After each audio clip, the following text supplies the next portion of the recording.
So good morning, everyone. For those of you who are joining us, my name is Ella Goldner. I'm one of the co-founders of Zinc. We help build companies that are mission-driven, and one of our missions are around healthy aging, and we also partner with UKRI to deliver their Catalyst program, working with researchers. So today I'm joined by amazing people to talk about new models and business model innovation. And the idea for this panel came when Chris Ward from UKRI called me up and said, are you happy to kind of do a panel on business model innovation? And I was definitely up for it. And I thought it'll be much more interesting if, rather than talking about business model innovation and examples from only healthy aging, we'll talk with some people who've done it in other industries and see what we can learn and what we can extrapolate from other industries and other people, and how that could apply to the things that hopefully you might be thinking about if you're in the healthy aging space, and if not, hopefully you'll be able to take something away today as well. I think we have some tech issues, so people will come and go, but hopefully enough of us will be here over time. So just a quick kind of note to say who we have in the virtual room today, who said agreed to my channel to come and talk about business model innovation. We have Alan Hunter, Aileen Burbidge, and David Huang. So Aileen is a partner at Passion Capital, which is an early stage VC fund based in London. She has extensive operational experience. She was bringing it from Yahoo, Skype, Apple, and elsewhere.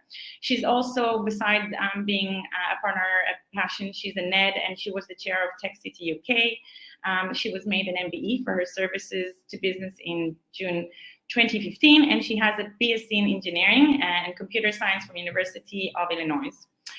We have Alan. Alan Hunter is the co-founder of HBM Advisory. It's a new digital media strategy consultancy which specializes in helping publishers make the most of their online content. Previously, Alan served as the head of digital at the Times and the Sunday Times for 7 years from 2013. He was responsible for the title's journalistic output online and also led their digital transformation, which I hope we're going to hear more about today, as they move to subscription first model. And then we have David. David is the co-founder and managing director at BioCare. So BioCare came out of Zinc, a third program. He's also a doctor by background, NHS clinical entrepreneur, and diplomat for the Royal College of Obstetricians and Gynecology. So first of all, thank you all for being here today. I'm really, really happy. And as we said, we'll just try and learn from other industries, from healthy aging, and see what we can take away and see how to innovate in a space that is not necessarily product innovation. So we know a lot of innovation comes through product and technology, but we would like to kind of think about other examples of innovation that was really down to business model innovation.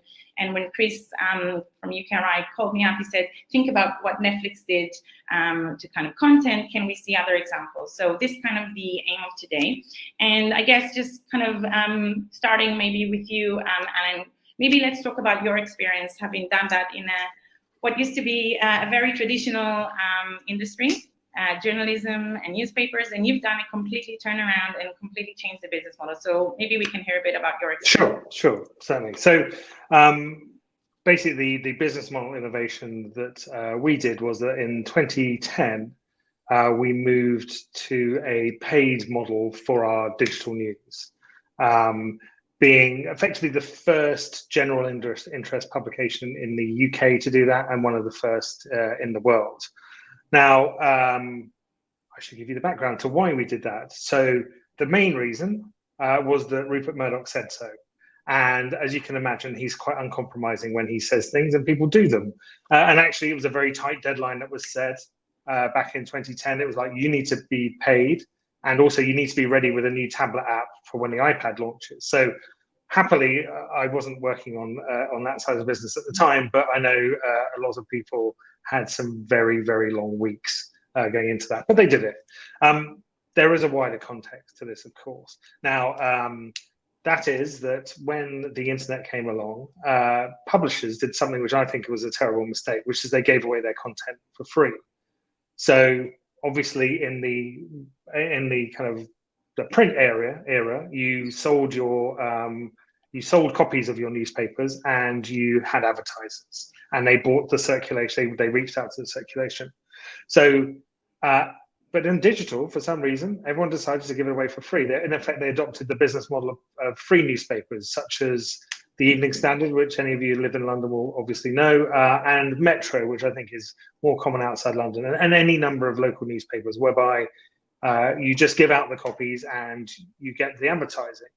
Now, the problem on the digital side was that the kind of advertisers had different options. So they had Google and Facebook, who rapidly hoovered up all digital advertising. So as the publishers said, they were swapping from print advertising pounds for digital pennies. And obviously this was a kind of huge problem. So that was the kind of the macroeconomic, the economic context of it. They publishers were losing a lot of money because they were giving away their content for free. There was also I think in the back of people's minds that journalism is very expensive to produce. There are a couple of reasons why it is the province of billionaires. So a lot of billionaire owners of newspapers around the world. So one is because they like the influence it can buy them. And two is because it's so expensive that no one else can afford to do it, because you need to have a lot of journalists who produce things that take months and they don't necessarily kind of give an immediate return.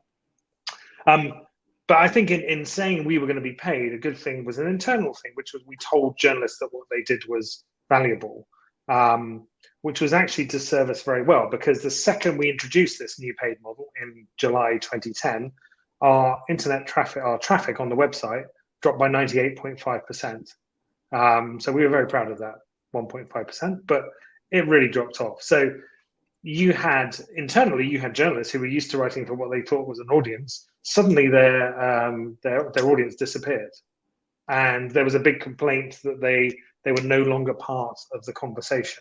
Mm-hmm. And this was something that when I was in my role as head of digital would come to me the whole time. And I think the internal aspect of big changes like this are really important. So people would always come to me and say, "Oh, my article's really good. It's kind of really popular. Could we put it outside the paywall?" And I say, "Well, you're trying to kind of make our most valuable content free." Which was a very odd thing to do. That's not something you see other companies do. And what I didn't say to them is, look, if your stories are good enough, then they're going to get the traffic you want. So there was that kind of counter argument. Mm-hmm. And what was noticeable, that basically other journalists I used to bump into around the place used to essentially pity us. They used to say, "Oh, I'm so sorry about your paywall. It's a terrible thing. It must be really bad for you guys." And we kind of say, no, we actually think it's a good thing. And also, some people were more forthright. Alan Rusbridger, who was the editor of The Guardian at the time, said we were trying to impose a 19th century business model in the 21st century.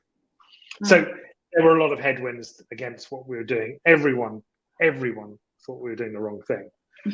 However, over time, it begins to look up. So we kind of, after the first year, we had 100,000 subscribers. Mostly this was because we were giving it away a lot cheaper than we were the newspaper.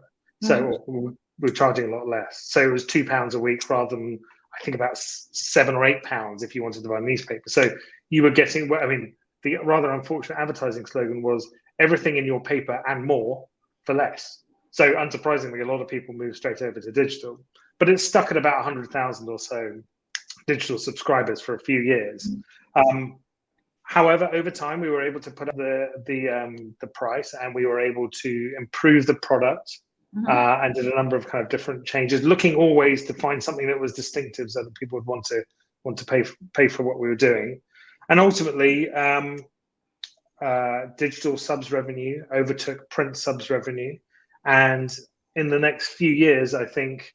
Digital revenue will overtake print revenue full stop, which will be a big marker. And actually, it's gone from being loss making. I think in 2007, the Times lost £90 million in a year, and is now kind of significantly profitable. So it was a big shift. It was counter to everything that everyone thought, but ultimately it's paid off. And now. I think we lost you, Alan. It's moved to mute. Apologies, my earphone fell out. But one of the hazards of the digital age. So, but yeah, basically over time, loss making to kind of we went loss making to being profitable, right. And and everyone else is now emulating the subscription model. And I mentioned Alan Rusbridge earlier. I noticed on the tubes, The Guardian, although it famously has a kind of more free model, is advertising its digital subscriptions. So digital subscriptions are now kind of what news publishers do, by and large. Anyway, thank you. I hope that's a good summary for you. Yeah, it's a good start. I think I'm dying to dive into it, and so we'll go around and then we'll spend some more time. But I think just thinking about journalism as an industry, and having to reinvent, now being more profitable than ever before, and taking over print, and also probably now being able to address different kind of audiences which may have not been the case before, right? So lots to learn from. And Chris and I were exchanging before about business model, and there are kind of 30 or 50, which obviously kind of freemium and digital is one of them. So we'll kind of keep that in mind as we navigate through different stories today. So Aileen, I'm going to move to you, because you, as a VC, you see lots of innovation, and a lot of people come to you, especially in the early stage, so taking risks with new kind of innovation. So I'm sure you're seeing lots of tech and product, but also business model innovation. And I'd love to kind of hear from you about some of the things that you've seen that you thought were really interesting, and how do you also inform your decisions about whether it's a good business model innovation or not? Thanks a lot, Ellen. Of course, thanks for having me here. It's a real pleasure. And I was taking a lot of notes while Alan was talking, because I think I'm going to sort of ride on his tailwinds, in that, I think as investors, or as some of these new innovative companies have come to market, we probably get too much credit, or more credit than we're due. In that, like Alan was talking about with respect to journalism, they've come back full circle, if you will, to the business model that was always in place for journalism, where people paid for their newspaper at the same time as advertisers paid to get access to that reach and to that audience. So they've actually come back full circle, thanks to some cajoling from Rupert Murdoch, it sounds like, and as well as sort of other forcing functions. And I think that's actually what's happening in other markets as well. So the example that you kicked off the session with respect to Netflix, if I were going to think about that from a Blockbuster point of view, which was the incumbent before Netflix came about, I think what was interesting was that it was a shift in terms of that category, but not necessarily a new business model. And so they were just applying an existing business model, which is subscription services, to something that people had been used to paying transactional-based fees for. And if we think about Blockbuster, they didn't charge an annual subscription or a membership fee to be a member of Blockbuster, but they charged you for every rental. And then when it was the day of VHS, which at least we're on a healthy aging panel, so at least some people will remember this, you got charged for your late fees, and you got charged for not rewinding the video cassettes, right? And so they made most of their margin on these additional fees and sort of topping up from customers. And I say that because then when you move to Netflix, and then you go to a subscription model, which is not transactional based, and that was facilitated because Netflix had such a lower cost of service, because it was delivering everything online. So it didn't have to have people or machines that were rewinding, or that were, dealing with inventory or stock, or, for the latest videos to come back so that they could rent it out again. I think the same is in banking, for example. So we've seen a lot of what we call challenger banks, or new financial services, or fintech apps. I don't actually think they have, come up with new business models.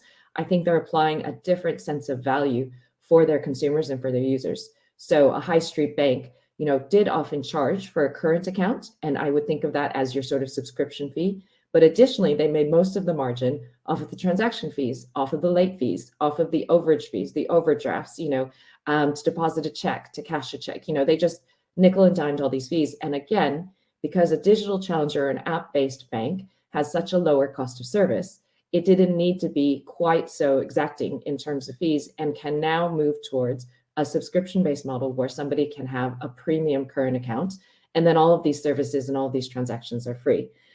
The only other thing that I thought was really maybe innovative, but again, I think can be explained, and everything kind of goes around and comes around, so we go back full circle. I think about things like Peloton or exercise machines that used to be sold as one-offs.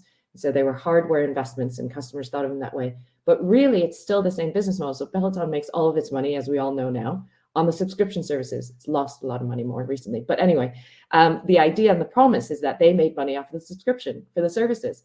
But then that's really the same business model that gyms used to use, right? They would count on people signing up for a monthly gym membership, turning up a certain number of times a month, which gave them a really nice margin. But again, because Peloton has a lower cost of service, it offers a subscription model and is able to make so much more money off of that recurring revenue stream. So I think while really potentially boring, my sort of thesis for the moment is that we're not going to have brand new business models.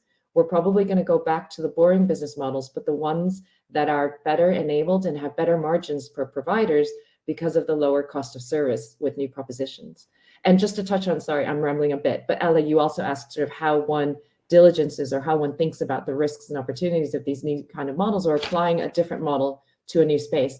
And I think I'm going to take a pass because we end up investing in the founders or the entrepreneurs and the people running these businesses. Because as has been sort of explained or maybe implied in everything I've said, you're not sure what the original, or if the original thesis is going to be the one that takes hold, like Alan was talking about, and how people had to iterate through what was happening with digital journalism. But if you back the right entrepreneurs and the right people, whether it's Rupert Murdoch or otherwise, you can bank on them evolving and iterating and responding appropriately to when those changes have to be made. And so for us as investors, again, we're getting too much credit, but we are riding on the coattails of the great entrepreneurs and the great business leaders who are able to anticipate what is going to work for what they're delivering in their segment. Brilliant, Eileen, thanks so much. So basically, it's all about boring, quote unquote, kind of business models and going back to basics. But I think something that you both, Alan and you said, I think it's shifting the value exchange. So whereas before the value, so for example, if you go back to gyms, the assumption was that we'll over kind of subscribe, knowing that a lot of people will not show up. So the more people not showing up, the better it is for us because we make the margins. Whereas I think with Peloton, the business model is actually designed for people to be using it so they can start curating communities and value exchange. So I think then actually your business model benefits the more people are using it, and then there are all these theories around network effects and stuff. So I think maybe the business model hasn't changed in terms of what people are paying for, but I think the value maybe exchange has changed, and because of the lower cost of delivery, you can deliver more and actually want people to use it more. So maybe that's a bit of a shift that I'm taking away so far from the both of you. So maybe David will, I think, add to that, or completely say I'm completely wrong, and we'll get into that kind of point where we disagree. But over to you, David. Maybe tell us a bit more about kind of your experience with Baya and how Baya kind of approached innovating in the space of specifically actually healthy aging. So the one exception we have today in the panel. Yeah, sure. Well, maybe I'll start with firstly an introduction of what BayaCare is. So BayaCare is a virtual menopause service, and we deliver clinical advice and hormone replacement therapy prescriptions to anyone experiencing menopausal symptoms. And we deliver this through a format of group consultations. And we offer a 90-minute one-off group consultation, but also a 6-week structured menopause program where we can cover more of the lifestyle and holistic aspects of menopause. And after these group consultations, women are able to leave with a personalized menopause plan and also any prescriptions that might be relevant to them. And for those of you who are new to the concept of group consultations are really where 6 to 8 participants would be simultaneously having a consultation with a clinician and also a health coach and facilitating the conversation in that group. And the real benefit is that everyone who's participating is able to hear the conversations, hear the clinical advice given, and learn from each other's shared experiences and the questions that everyone brings. And how we came up with the sort of the BayaCare business model was really through 3 insights when we were researching the market. So the first was that accessibility is a big problem in the menopause market, and women are not able to access care very cheaply or efficiently at the moment. And private care in the UK costs about £300 per consultation. And that also comes with a 3 to 6 month wait. Alternatively, on the NHS, women are having to see their GPs, negotiating a referral if there's a menopause service within their area, and then waiting another subsequent 12 months to potentially see that menopause specialist. And these accessibility problems really come about from the fact that as clinicians, we're not really educated into how to manage menopause. There are only about 250 menopause specialists in the country, and that's serving the whole population of women who will eventually experience that. So the group consultation model we found really works to increase accessibility by firstly reducing the price point at which women can access care. So you're dividing a clinician's time by 6 to 8 times in the case of our model.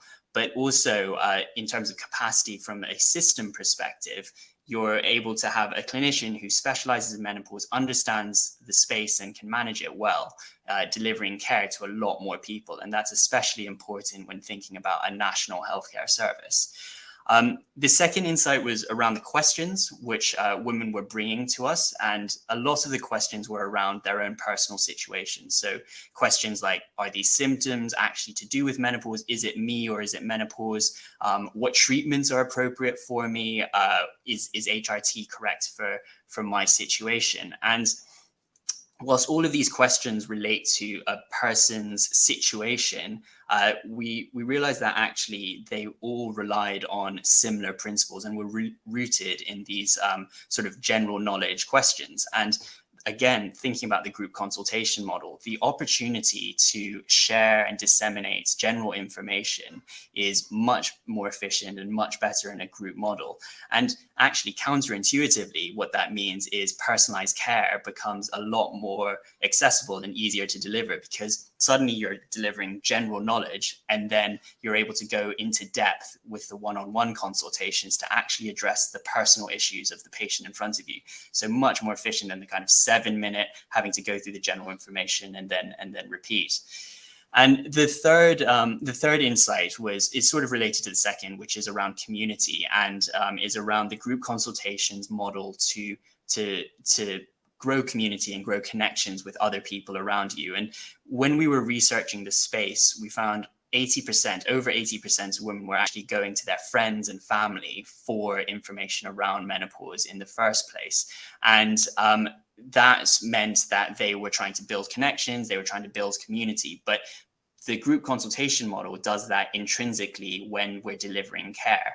And by building these relationships and building these connections, it means that we start to have a sort of shared decision-making process, which, as what that means basically is that the patient is becoming much more involved and engaged within their own healthcare decisions around their health. And by doing so, they become much more engaged in their longer term health. They're much more willing to adhere to what the clinician's advice is. And from a business model perspective, means greater retention, greater engagement, and also greater clinical outcomes at the end of the day. So those were sort of the three things that we were working on when developing the group consultation business model for Biocare. Brilliant. So I think it's really interesting talking about kind of the role of the community. Again, kind of the more people use it, actually, the more they will come back and you bring value. So as opposed to the offline world where you're hoping people will buy it and never use it, but also kind of the accessibility in terms of the price point and the kind of, if you think about demand and supply, actually providing more supply, which can meet the growing demand, right, when more pressure is put on the NHS. So maybe kind of taking it forward to the three of you, just thinking about what people need to think about if I'm participating today and I want to take away something from this kind of conversation. What should I be thinking about as a leader? Where do I start in a way? And I think we have different things. So if Anne, kind of and you also talked about, I think, the internal audience, which I thought was really insightful, but maybe if you work in a larger organization, other things to think about. David, you came from the completely other side of it where you were disrupting something. So you saw what's wrong, what's not working. You've seen the solutions that exist, and you could take that kind of fresh approach or a blue ocean strategy, saying, okay, where can we actually operate in? Aileen, you've seen kind of both kind of where people start, but also which ones end up succeeding. So if you think about not just the founders, but actually the businesses that do thrive and do succeed. So if you were to give some advice and some thoughts, maybe tips for people who are thinking about, okay, I want to innovate my industry or where I'm operating, what would be some of your thoughts? Aileen, maybe start with you now. Sure. Mine is probably going to sound like I'm just giving a lot of fluff, but I will say, for everything that I've witnessed, that I've seen, that I've observed, and how things iterate, and to your point that maybe there's not going to be a whole lot of technology innovation going into healthy aging propositions, and actually, so let's think about different business models. I still think at the end of the day, it comes down to making sure we're servicing our customers or consumers. If they're not going to be paying, we're servicing, the people the best, the people that are going to be using the product the best. And if it starts from there, I don't know if it's quite as simple as build it and they will come, but if it starts from there, there will always be value in that. And then from there, it can be determined whether or not the best value, whether it's because of the use of the data or otherwise, is then going to be extracted from or one that customers are willing to pay for, or if it's of value to have customers using the technology or the offering so much that other people are willing to pay for, anonymized access to this reach or this audience, or maybe it's a combination of both, like we've seen in journalism. But it has to start with offering, and it doesn't have to be truly innovative, new technology, new digital way or whiz bang way of delivering something, as we've seen in so many segments. It only needs to, because we've had such a low bar on so many things across all sectors, it may only need to be incrementally better and have massively better customer support, for example. And we've seen businesses and entire sectors just grow up around and shoot up around better customer supports and just better, access to support, like David said, maybe in a group context or otherwise, community access, talking to other members, or just having transparency from the leadership team about what the company stands for, what the product stands for, and what the intentions are. And I think if all of that comes first, then I have no doubt that new models or existing models are going to be repurposed for this segment as well. Okay, so you're kind of saying, if you're thinking about kind of innovation, go back to the starting point of who's the user and how can I serve them even slightly better. That will be potentially good enough at the beginning to get them going, and then the rest of it will follow. So the business model will kind of come out of that, because you'll understand who's paying. You're solving enough to be willing to pay for it.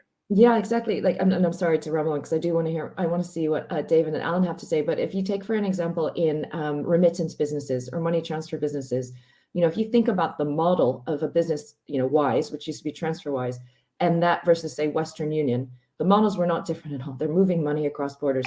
Wise has become a multi-billion, pound business off the back of saying, we will be transparent about our fees. We will be transparent about how we operate. And we will deliver best-in-class customer supports through digital channels. That's all it was. And I don't mean to trivialize it, because that's massive value to consumers, as we're seeing. But it wasn't anything that required, massive reinvention of anything. And that's all that, really needs to resonate with customers. So Alan, maybe taking that from your perspective, because it's easy to do that if you're starting from scratch, if you're kind of a couple of entrepreneurs in a room serving, a small population. But when you're running a business that has been running for years and people tell you, this is not how we do it here, or, people never paid for it, they'll go for, other kind of publishers. So what are the maybe, and I think, as we said, you touched upon the internal audience, but what are the other considerations people need to think about in that journey? Is it different to what Aileen said? Is it the same? No, so I was going to say exactly what Aileen said about going back to the customers, and in fact, we in about 2014 did a project where we went and asked them what they wanted from their news online, and it was totally the opposite of the received wisdom within the business, and we actually changed what we did because of it. I won't go into details, but I think that when you talk to your customers, really listen to them and reflecting on what they say, be prepared to challenge the received wisdom of your business. And I think that is often what really successful companies do. If you think about the meeting, think about what it would be like at your company if someone came and said something as radical as they did at IKEA many, many years ago, when they said, right, we're gonna do furniture, but we're gonna make people assemble it themselves. It sounds completely crazy. Also at Netflix, when they said, okay, we're in the kind of the distribution business, we're going to make our own movies.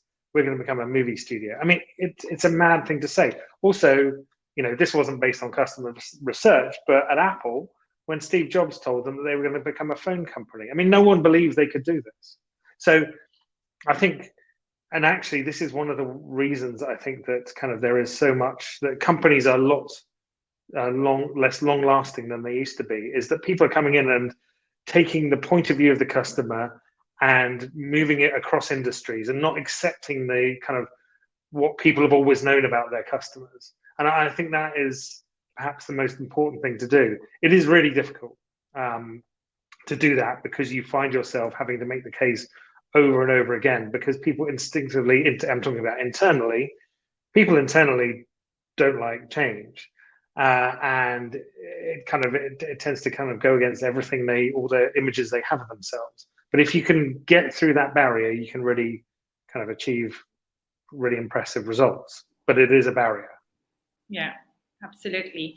And so, David, you had the pleasure in some ways of not having to deal with too many of those kind of existing stakeholders, but and you have, I know, started with the customer, but if there's anything else you want to add, maybe from your perspective, around things that people might want to be looking at when they start that process of either challenging if they're an existing player or if they're coming in as a new entrant, what are the things that they might want to be focusing on?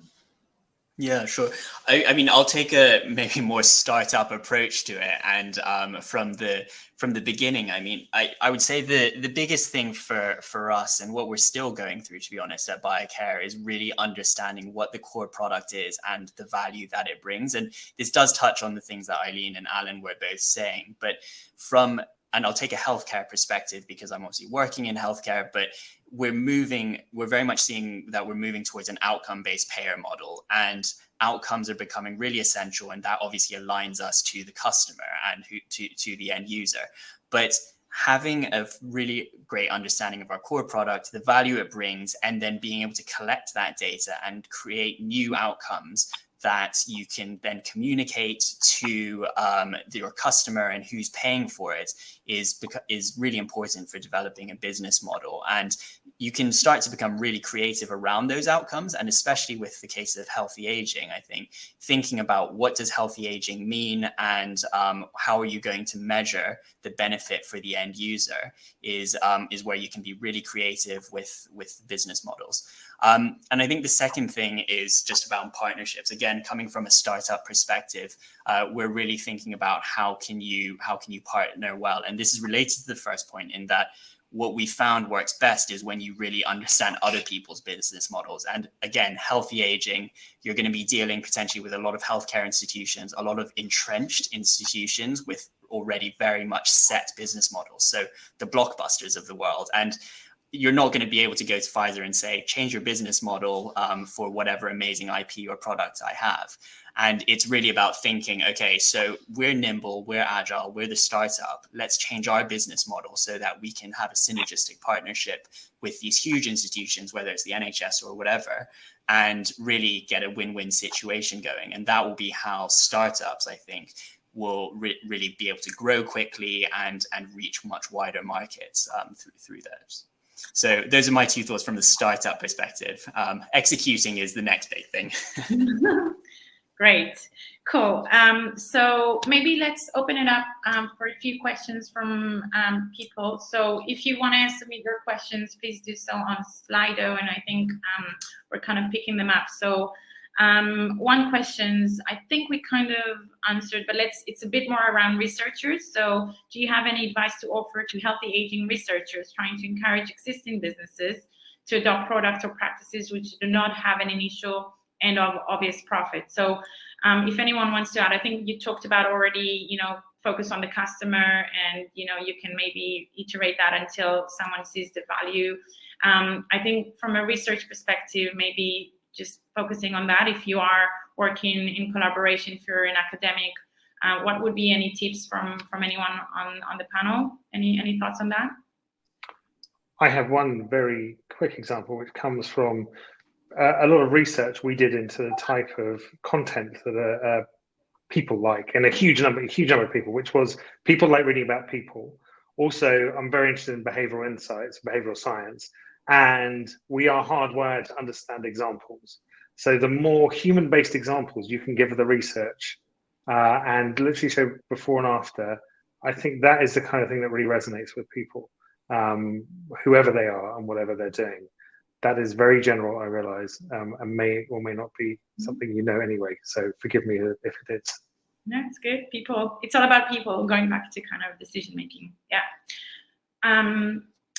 Any other thoughts? Yeah. Yeah, I was just going to say, I mean, coming from a researcher background is probably coming from a clinician background, where we're very focused on the patient. Well, I'm naturally very focused on the patient, the end user. So naturally, I gravitate towards iterating around the product and iterating around, I guess, the IP that we have as a company. But taking a very experimental approach to business models as well has been a huge learning, and thinking about a business model is something that's also very fluid. And this has been touched on, but really understanding what experiments you're running around the business model, having really clear success metrics for those business model experiments.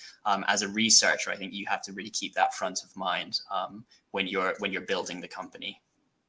So there is actually one question specifically on that, just asking around confidentiality for you. So in some overlap with research and focus groups. So interested, how is this addressed from a business perspective? So this was addressed to you, David, but I'm sure Alan, you may have seen it in other products. Sorry, so I can't see the question. So interested in how BIA deals with issues of confidentiality, some overlaps with research and focus groups. So just interested, how is this addressed from your business perspective? So the confidentiality of I guess, your users, your patients. Yeah, so I can answer that in a very pragmatic way, which is that everyone basically consents into the group consultation model through a written consent process, and patient confidentiality is then therefore maintained within that consultation. So anything said within it stays within the group. On a broader scale, though, of patient confidentiality as a whole, it's really interesting because a lot of the research that's being done into patient confidentiality has found that this is really actually driven more by researchers and doctors and clinicians rather than patients. Patients really like hearing about other people's experiences. Alan, to your point, people like reading about other people. I mean, it's all about shared experiences. So patient confidentiality, we've just found, is not an issue and not really a barrier to using our products. Mm-hmm. But we deal with it using written consent. Aileen, have you seen anything in some of the companies that you've seen that actually maybe in other industries where sharing information becomes actually an advantage or something versus a thing to... Yeah. I mean, most of the propositions that we've seen, and I sort of mentioned it or alluded to it a little bit earlier, it's about the strength of the community. And we see so much value coming from the community. And I think, I mentioned Peloton as a random example as well. I mean, the strength of that platform and the reason why people were so willing to sign up and they wanted to monitor their usage was because of the community and to see how they would fare respect to others on a leaderboard. It's not always in a competitive situation. Like David was saying, a lot of times it's to help support one another, but people do get so much value out of sharing their experiences and being part of a community. And therefore, they're willing to put themselves out there and very happy for their, experiences to be useful to other people as well, is what we've seen. And obviously I'm not, straight into clinical diagnoses, but in a lot of propositions, we're seeing that that's the strength of what people are doing. Yeah, I agree. I mean, I think that we've seen also there are other kind of industries and models where the shared experience and the ability to learn from others and also to share. Sometimes there is something therapeutic about the fact that you can share your own thing. So we have a company looking at grief and doing that as well. So I think there is, especially with digital, there is more, willingness for people to be open and share things. It's maybe easier to do it over, an app or a digital product than in real life. Which takes more time to build that trust. So it might feel easier to do it using, text or so things like, or sharing your information rather than proactively talking about it. So I think the barriers to sharing have also come down, and then you can benefit from creating products that are more engaging by being recipient of information as well as being the sharer. I think there are values in both. Great. So just another question we have. So Chris is interested in the contrast of changing, so quote unquote, business models versus launching new models. So I think we discussed it a bit, designed to disrupt. Thinking about the incumbent health and care market models, can we see disruptive model being a game changer, and might that strike fear into the NHS? I'm sure David and Aileen, you might have points of view on that in terms of just the relationship with NHS specifically, and is that a good thing to be disrupting, or do we aim to disrupt and then come in? What are your thoughts around that? Yeah, I think David and others will have more direct experience, but the times that we have looked at propositions that deal with the NHS, again, I think if one starts with thinking about what better serves patients and what delivers better outcomes, that resonates with everyone, including the NHS. And I think the only challenge with the NHS is not necessarily that there's any kind of a cultural I think, resistance to new models or to innovating. It is just simply, the bureaucracy that needs to be in place for servicing, 60 million people here in the UK. And right now, their procurement has typically been, pretty, obfuscated, because sometimes it's at the council level, sometimes it's at the NHS trust level, sometimes it's at a GP level, but everyone at all of these levels is well intended, right? And so it is just a matter of conveying what the customer or the better patient outcomes will be, how that might improve or not, service and delivery for both the NHS or for everyone else who's participating in the service.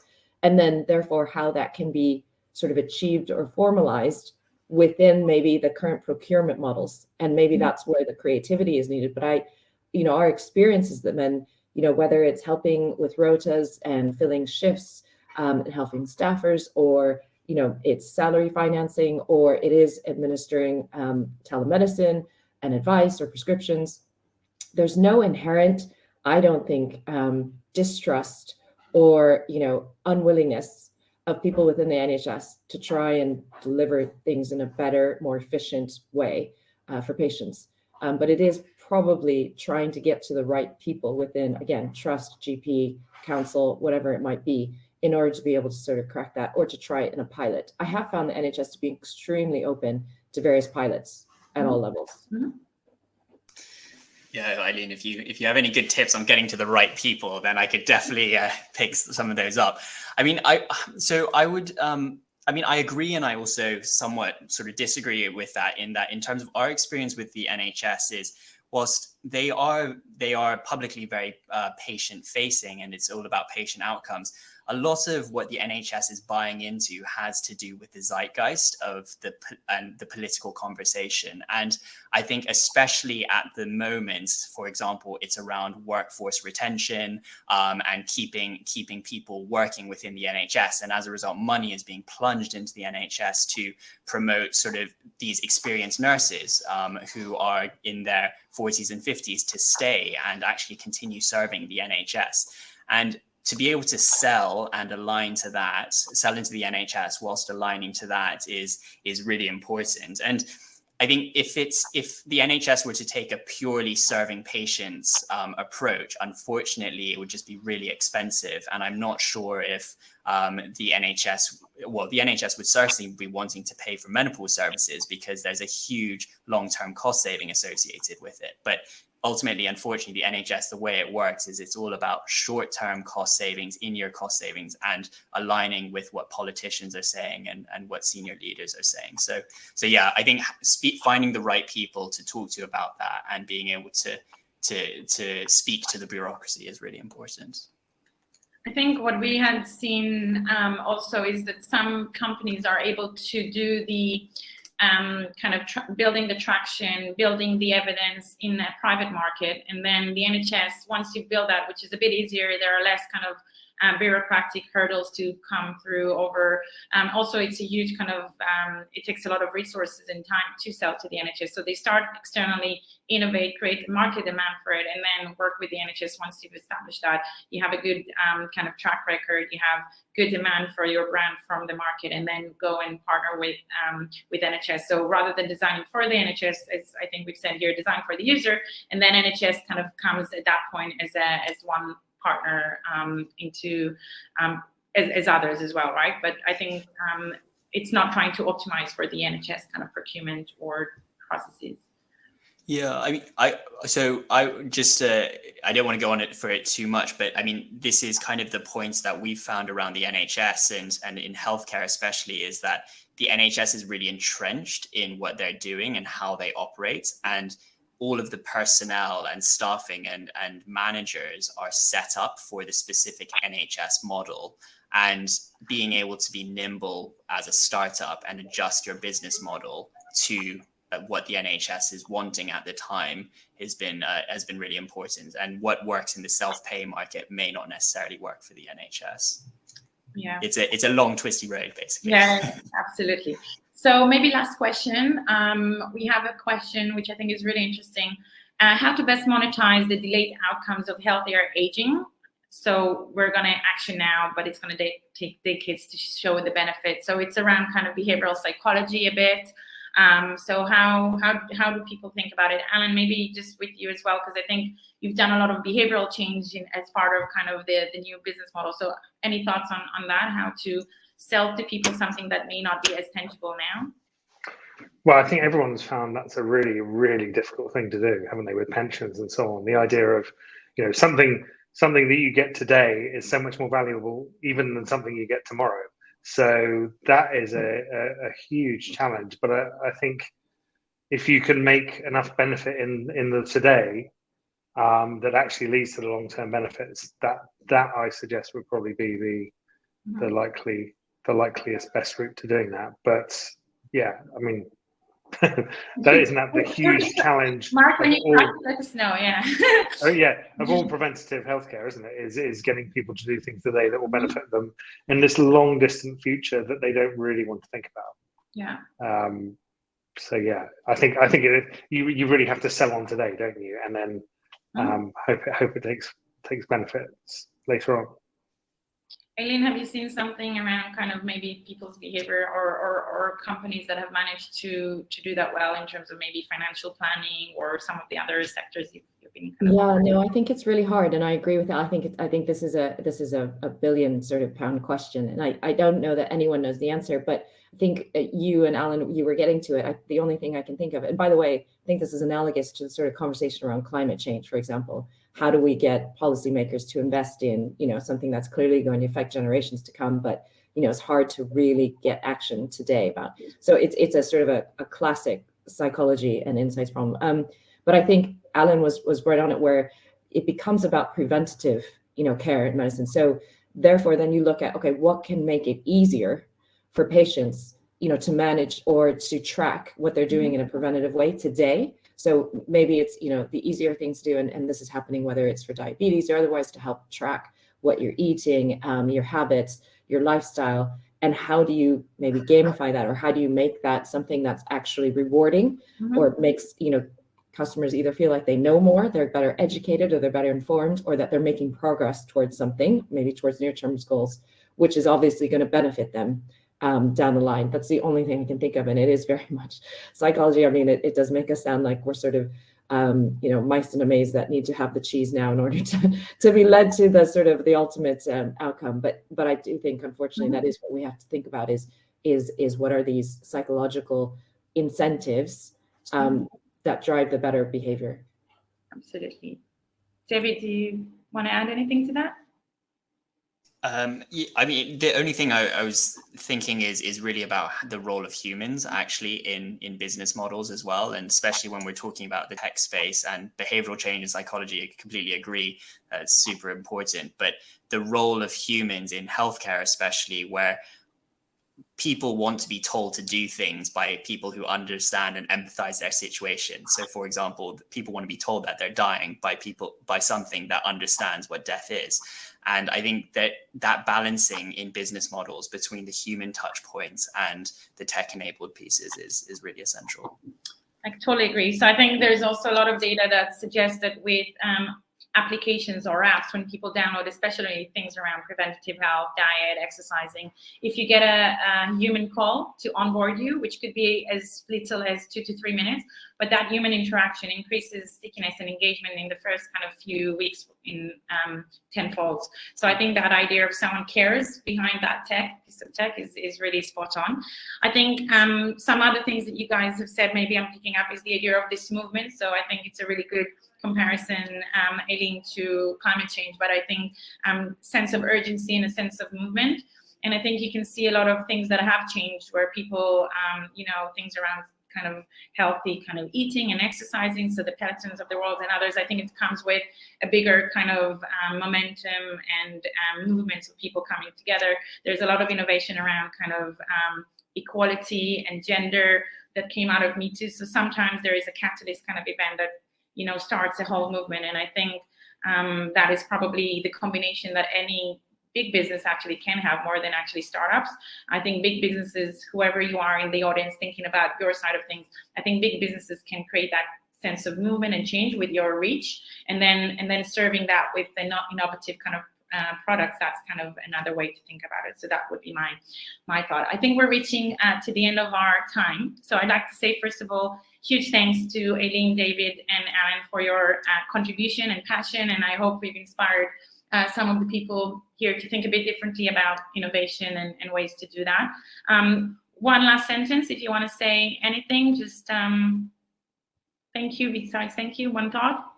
No, I would just say thank you very much, Ella. I'd say good luck. I'm very moderating too. vested in this field. Great. Yeah, thanks very much, Ella.